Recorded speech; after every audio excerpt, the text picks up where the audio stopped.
আজ থেকে প্রায় ১৪০০ বছর আগে মরুভূমির তপ্ত বালিতে বসে বিশ্বনবী হজরত মোহাম্মদ রসুলুল্লাহ সাল্লাল্লাহু আলাইহি সাল্লাম একটি অবিশ্বাস্য ভবিষ্যদ্বাণী করেছিলেন। তিনি সালমান ফার্সি রাদিয়াল্লাহু আনহুর কাঁধে হাত রেখে বলেছিলেন, যদি জ্ঞান এলম সুরাইয়া নক্ষত্রের কাছেও ঝুলে থাকে, তবে পারস্যের কিছু লোক সেখান থেকেও তা খুঁজে নিয়ে আসবে। আসসালামু আলাইকুম। আজকের ভিডিওতে আমরা দেখব কিভাবে আল্লাহর রসুলের এই কথাটি অক্ষরে অক্ষরে সত্যি হয়েছে। যখন ইউরোপ অন্ধকার যুগে ডুবেছিল, তখন একদল পারস্যিক মনীষী কিভাবে হাদিস, ফিক এবং বিজ্ঞানের প্রতিটি শাখায় মানব সভ্যতাকে নেতৃত্ব দিয়েছিলেন। চলুন শুরু করা যাক। শুরু করার আগে আপনাদের কাছে ছোট্ট একটি ইজাহার।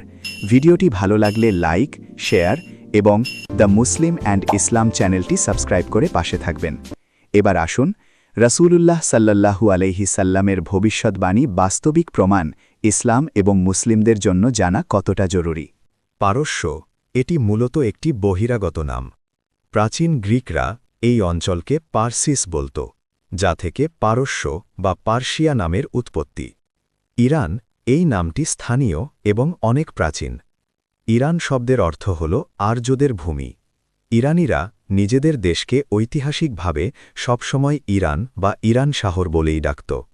১৯৩৫ সালের ২১ মার্চ ইরানের তৎকালীন রাজা রেজা শাহ পাহলভি আনুষ্ঠানিকভাবে বিশ্ববাসীকে অনুরোধ করেন যেন তার দেশকে পারস্যের পরিবর্তে ইরান নামে ডাকা হয়।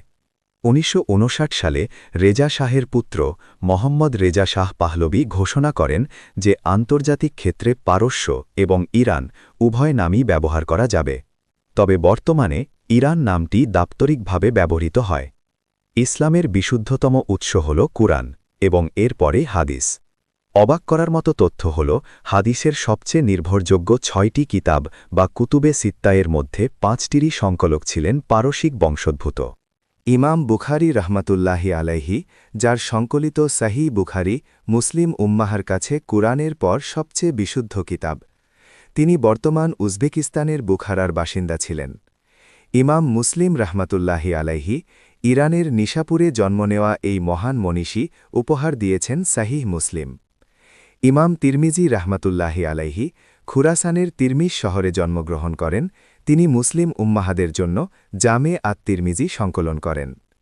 ইমাম নাসাই রহমাতুল্লাহি আলাইহি বর্তমান ইরানের নাসায়ে জন্মগ্রহণ করে মুসলিমদের উপহার দেন সুনানে নাসাই গ্রন্থ। ইমাম আবু দাউদ রহমাতুল্লাহি আলাইহি সুনানে আবু দাউদের সংকলক, জন্মগ্রহণ করেন বর্তমান ইরানের সিজিস্তানে। ইমাম ইবনে মাজা রহমাতুল্লাহি আলাইহি ইরানের কাজবিনে জন্মগ্রহণ করে সুনানে ইবনে মাজাহার সংকলন করেন। তারা প্রত্যেকেই ছিলেন পারস্যের রত্ন। ইসলামের ইতিহাসে তাদের এই অবদান ছাড়া হাদিস শাস্ত্র কল্পনা করাও অসম্ভব। শুধু হাদিস নয়, আইনশাস্ত্র বা ফিখেও তাদের জয় জয়কার। ইমাম আবু হানিফা রহমাতুল্লাহি আলাইহি, যার মাযহাব বিশ্বের কোটি কোটি মানুষ অনুসরণ করে, তিনিও ছিলেন পারসিক বংশোদ্ভূত। আবার আধ্যাত্মিক জগতের সম্রাট ইমাম গাজ্জালি রহমাতুল্লাহি আলাইহি, যার যুক্তি ও দর্শন পশ্চিমা বিশ্বকেও ভাবিয়ে তুলেছে, তিনি জন্মেছিলেন ইরানের তুস শহরে।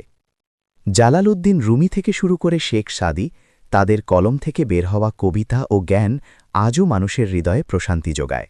এবার আসা যাক আধুনিক বিজ্ঞানের ভিত গড়ে দেওয়া সেই মানুষদের কথায়। ইবনে সিনা বা অ্যাভিসেনা, তাকে বলা হয় চিকিৎসকদের রাজপুত্র। তার লেখা আল কানুন ফিত তিব প্রায় ৬০০ বছর ধরে ইউরোপের বিশ্ববিদ্যালয়গুলোতে মূল পাঠ্যবই হিসেবে ছিল। আধুনিক জার্ম থিওরি বা জীবাণুতত্ত্বের ধারণা তিনি দিয়েছিলেন প্রায় ৮০০ বছর আগেই। আল রাজি, গুটি বসন্ত ও হামের মধ্যে প্রথম পার্থক্যকারী, যিনি প্রথমবার অ্যালকোহলকে জীবাণুনাশক হিসেবে ব্যবহার করেন। আপনি কি জানেন, আজ আমরা যে কম্পিউটার বা স্মার্টফোন ব্যবহার করছি, তার মূলে রয়েছে অ্যালগরিদম? এই অ্যালগরিদম শব্দটি এসেছে পারসিক গণিতবিদ আল খোয়ারিজমির নাম থেকে। তিনি অ্যালজেব্রা বা বীজগণিতের জনক।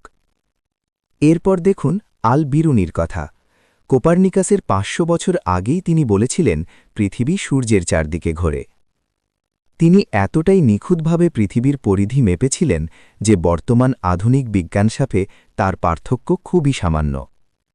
সাথে ছিলেন ওমর খৈয়াম, যার তৈরি সৌর ক্যালেন্ডার আজও বিশ্বের সবচেয়ে নির্ভুল ক্যালেন্ডারগুলোর একটি। রসুলুল্লাহ সাল্লাল্লাহু আলাইহি সাল্লামের সেই ছোট্ট একটি বাক্য কিভাবে ইতিহাসের মোড় ঘুরিয়ে দিয়েছিল তা ভাবলে অবাক হতে হয়। কোরআনের সেই প্রথম শব্দ ইকরা, যার অর্থ পড়ো, স্লোগানকে পারসিক এই মনীষীরা নিজেদের জীবনে এমনভাবে ধারণ করেছিলেন যে তারা শুধু পারস্য নয়, পুরো পৃথিবীর জ্ঞানের শিক্ষক হয়ে উঠেছিলেন। আজকের প্রজন্মের জন্য তারা এক বড় অনুপ্রেরণা। আমরা কি পারব আমাদের পূর্বপুরুষদের সেই হারানো গৌরব আবারও ফিরিয়ে আনতে?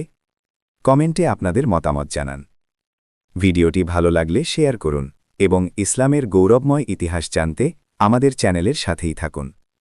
দেখা হবে পরবর্তী ভিডিওতে। আল্লাহ হাফেজ।